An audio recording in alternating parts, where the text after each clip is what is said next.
করব না। তুই নিশ্চয়ই কারো কষ্টের টাকা ছিনিয়ে নিয়ে এই মাছ কিনে এনেছিস, তাই না? না মাসিমা, তুমি কালু দাদাকে ভুল বুঝছো। আজ থেকে আমিও কালু দাদা অসৎ উপায় রোজগার করা ছেড়ে দিয়ে আজ আমরা পরিশ্রম করে মাছ কিনে নিয়ে এসেছি মাসিমা। তোতার কথা শুনে কালুর মা খুশি হয়ে যায়। কি করে হলো?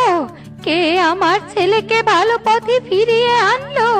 যে আমার ছেলেকে ভালো পথে ফিরিয়ে এনেছে, সৃষ্টিকর্তা তার ভালো করুক। আরে এই তো দুটো ডালে পাতা গজিয়েছে।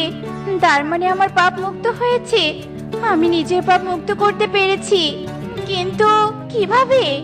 এরপর সেখানে সেই পরী চলে আসে আর বলে, তোমার জন্যই 2 ডাকাত ভালো পথে ফিরে এসেছে, তাই তুমি পাপ থেকে মুক্তি পেয়েছো। সেই সাথে তুমি তোমার রসুন বাড়িও ফিরে পেয়েছো। এরপর পরী অদৃশ্য হয়ে যায় আর টুনিও খুশি হয়ে বাড়িতে চলে যায়। আর আবারও সে সুখেই দিন কাটাতে থাকে। অন্যদিকে কালু তোতা ও কামিনী বৃদ্ধা মাছ ভাত খেতে থাকে।